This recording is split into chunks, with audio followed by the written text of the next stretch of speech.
Lakas na pala oh. Lakas na pala ng hangin.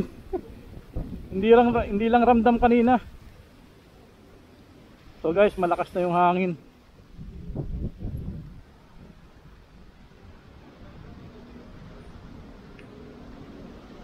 Buti walang masyadong ambon. Hangin lang.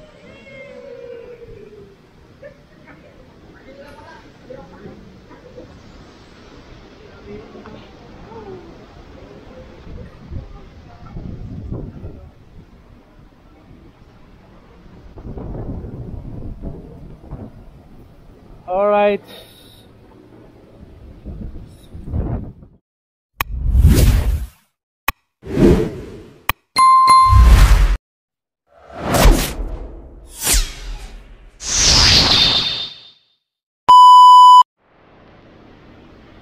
So guys, kaka-out ko lang ng trabaho. Nag-out kami ng 5. At ito na yung sitwasyon dito sa labas. So wala kaming alam-alam dahil sa loob ay hindi ramdam ang hangin, no? Although nakikita naman namin yung mga puno na yun nga, medyo malikot at malakas ang hangin na dala nitong bagyong Uwan. So yun, nakalabas na kami. Ito yung mga puno dito guys. So medyo ano na rin, medyo natanggal na rin yung ibang dahon. So yun, magre-ready lang ako. Yeah. Alright. So sana hindi tayo abutan sa daan.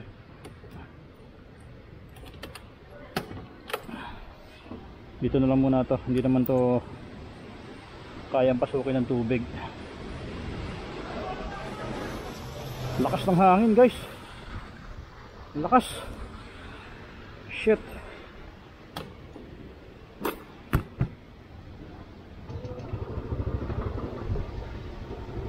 Sana hindi tayo mamatayan ng makina. Okay.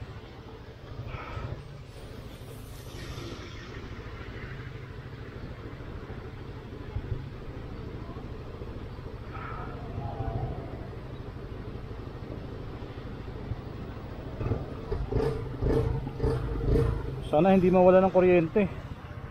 Actually guys, yung bagyo tatama pa lang ng alas 8 ngayong gabi. So hindi pa talaga ito yung resulta, no? Hindi pa talaga ito yung tawag dito. Kumbaga hindi pa talaga ito yung bagyo. Ito ay nauna lang tong hangin na to, pero yung mismong bagyo 8 pa ng gabi. Kaya pina-out na kami ng alas 5.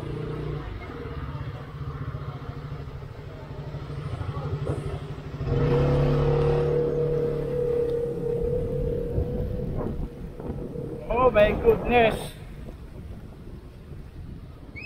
Malakas na, dito pa lang malakas na ang hangin.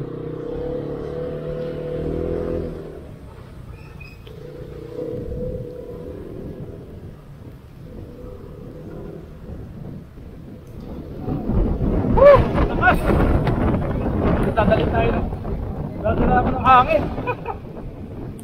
So ingat tayo guys. Ingat tayo sa mga nasa biyahe. Biglang bumabagsak yung malakas na hangin. Lakas nito, lakas, sobra. Woo!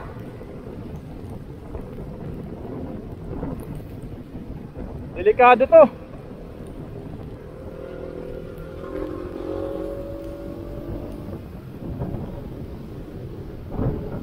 Kailangan ko magmadali guys kasi malayo pa yung uwian ko. Baka abutan tayo ng mismong bagyo.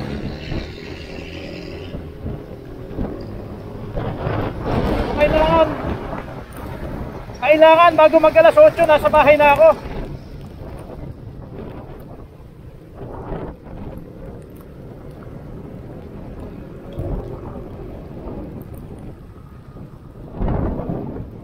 Tawag lang ako sa bahay. Gustuhin ko lang sila doon.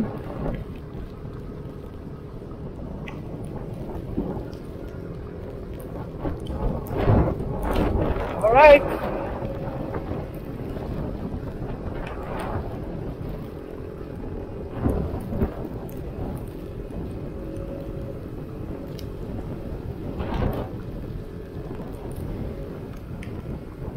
Walang sumasagot.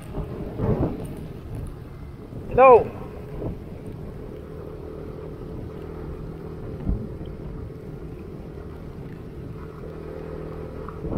Hello. Ano, kumusta dyan?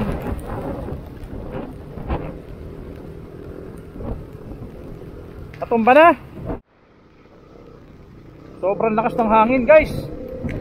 Hindi ako makatakbo ng maayos. Grabe. Lakas. Sinasabayan pa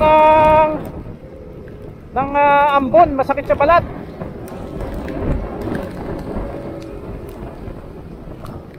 Sobrang lakas ng bagyo na to, sobra. Hindi pa to yung talagang kung tumatama na to, hindi pa yung ibig sabihin, hindi pa to yung bagyo na talagang saka natin mamayang alas 8 ng gabi. Pero ang hirap magpatakbo, sobrang lakas ng hangin.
Wow, wow, wow, wow, wow. Woo.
5:24 pa lang ang oras natin. Pero parang alas 8 na yung paligid.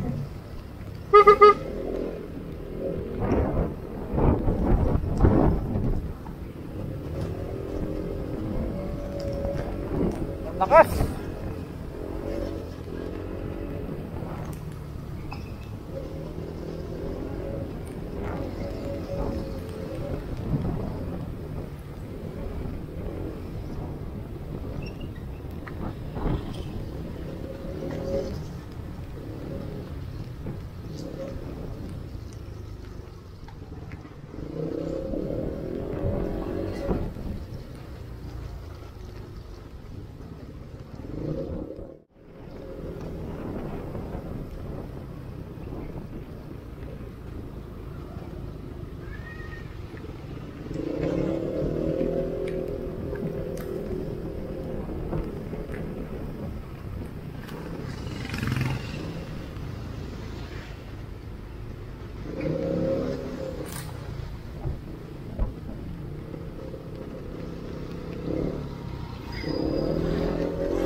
Sus, walang ilaw.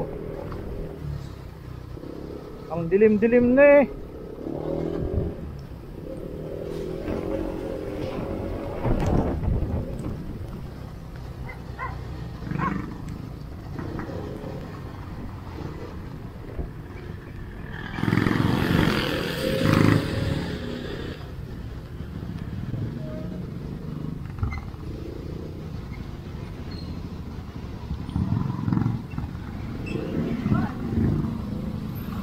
Ano to?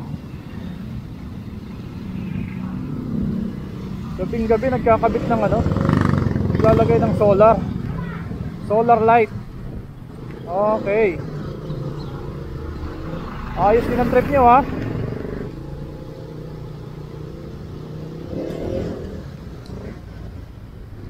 Ay hindi pa pala gabi.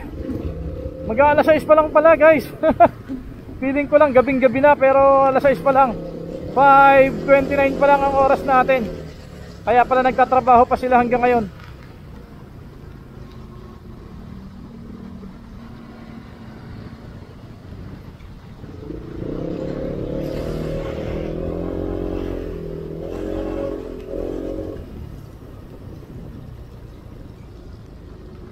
Silipin natin yung ilog dito. Baba pa. So ayan guys yung ilog oh. Mababa pa, hindi pa siya umaangat. Normal pa. Sana hindi siya tumaas para hindi umapaw.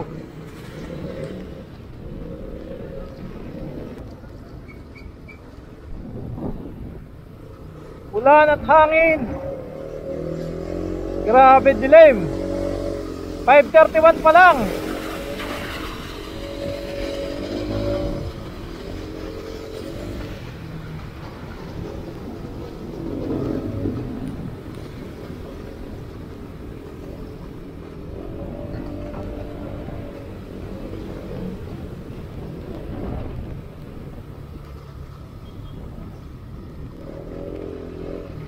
Ang bango.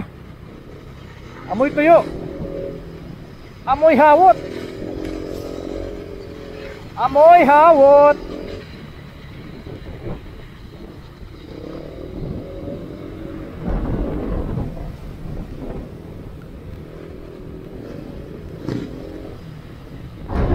Wow. Delicate. Lakas ng hangin na yun ah. Muntik na ako dun ah.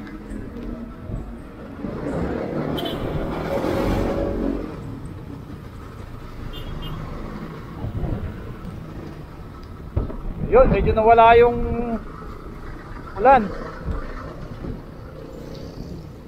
Kaya lang yung hangin talaga. Hangin ang napakalakas.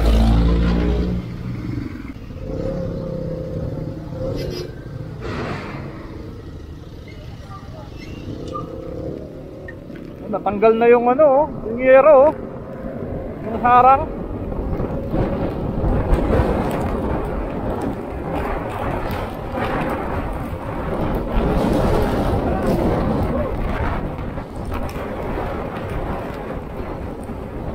Grabe!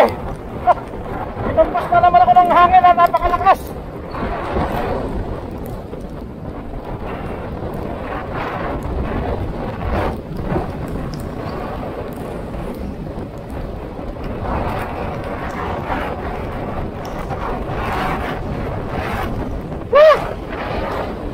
Lakas! Grabe! Nakakakot!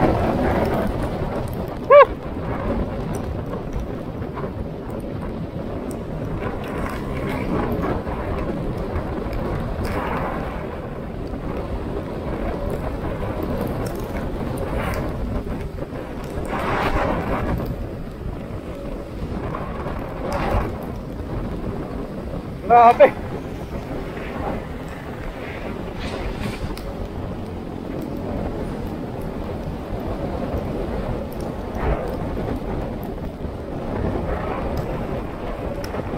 Grabe to, lakas! Woo!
Grabe! Hindi ako makapagpatakbo ng maayos. Grabe! Takas ng hangin!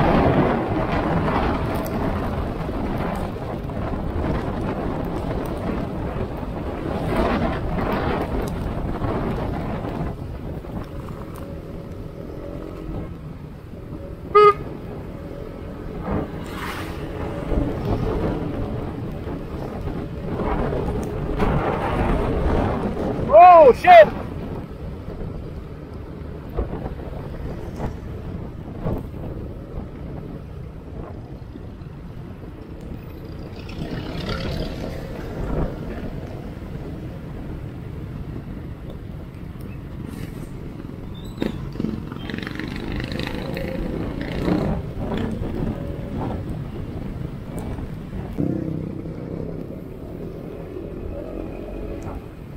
Sarado na pala ang Robinson Galleria South, guys, oh. Buong mall sarado na. Sana all. Yung ibang mall naghahaman. Hanggang ngayon bukas pa. Hindi na naawa sa mga empleyado.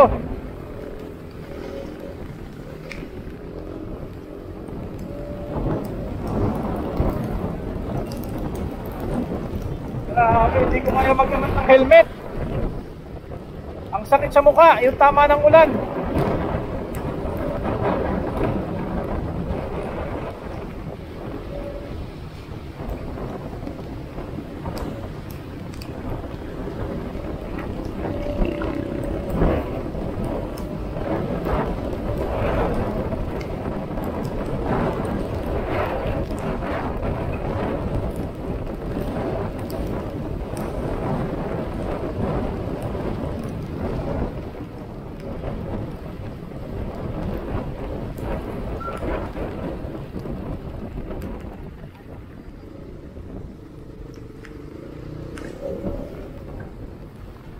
Grabe.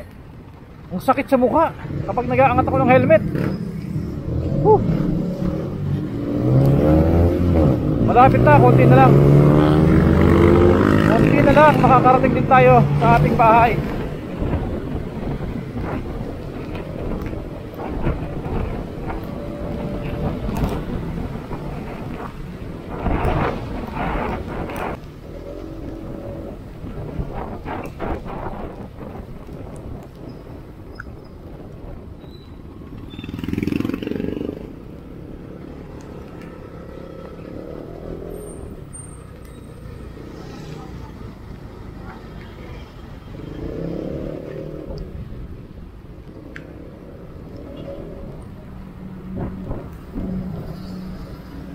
So, walang kuryente pala dito sa San Pedro, guys. Nako. Sana walang patay tayo dyan. Walang kuryente dito sa San Pedro. Generator ang ginagamit. Nako, baka wala rin kuryente sa Muntinlupa. Patay tayo dyan. Walang kuryente dito, San Pedro, Laguna. Yung iba, naka-generator.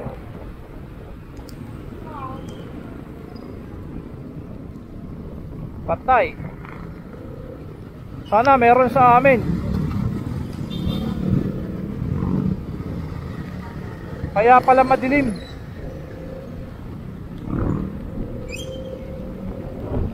Walang kuryente. Kaka-brownout lang, guys. Ngayon lang, kakawala lang ng ilaw.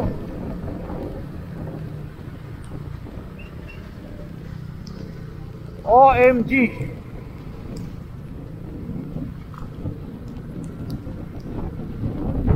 Ako, wala pa naman ako mga na-touch na ilaw to. Ay, nako.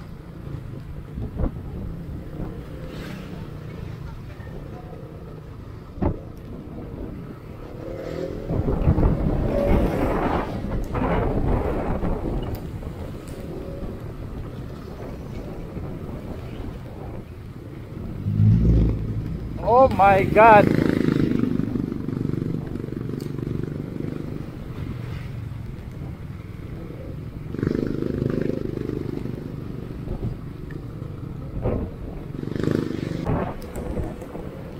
Patay. Mga solar light lang ang meron. Patay, wala nga. Kasi nandito may gumagawa dito, oh.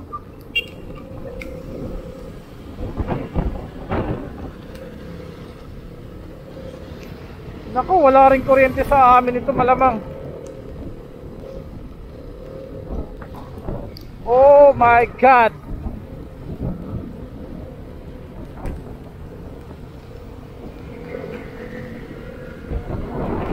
Oh my God.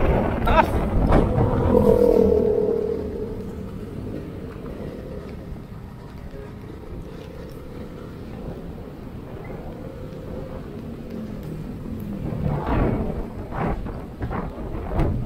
Sana meron. Malapit na ako, guys, sa bahay. Malalaman natin kung wala pa talagang kuryente.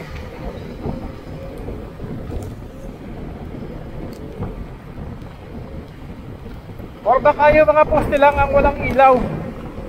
Hindi inilawan yung mga poste kasi pwedeng bumagsak. Pero sa mga bahay siguro meron. Sana nga meron.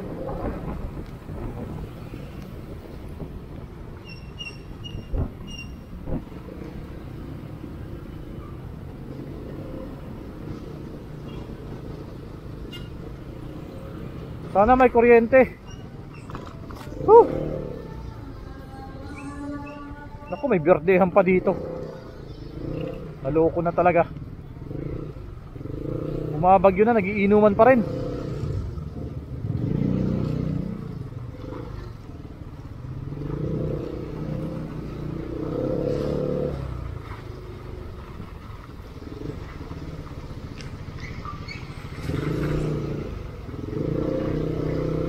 Kailangan ko bumili ng sabon dahil wala ng sabon.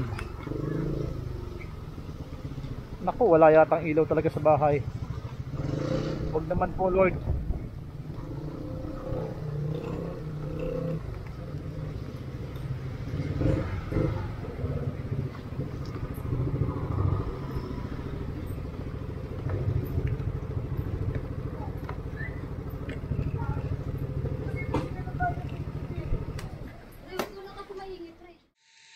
Hi guys, sitwasyon namin 8:33, walang kuryente.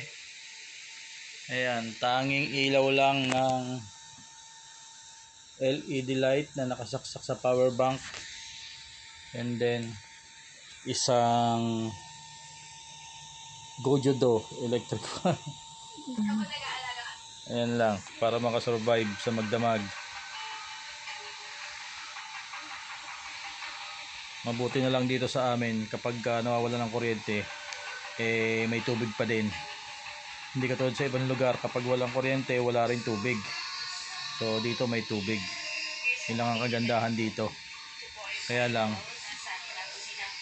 hindi namin alam kung anong oras magkakaroon ng kuryente. Buti na lang, meron din akong power bank. Ayan, na-charge ko agad kanina. Ayan. So may mga extra power bank pa naman, meron pang isa. Yun nga lang, pag naubos, hindi ko alam kung saan magcha-charge, siguro sa motor o sa sasakyan. Ang oras natin 8:34.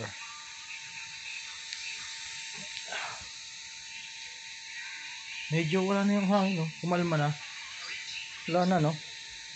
Kaya nga, pinagdasal ko. So, tumahimik na, wala nang hangin. Siguro yun na yung kanina, yung malakas na hangin kanina, mga around 7:30 yata yun. Medyo lumiwanag na rin yung langit. So sana tuloy-tuloy na. May nakasalang pa akong labada.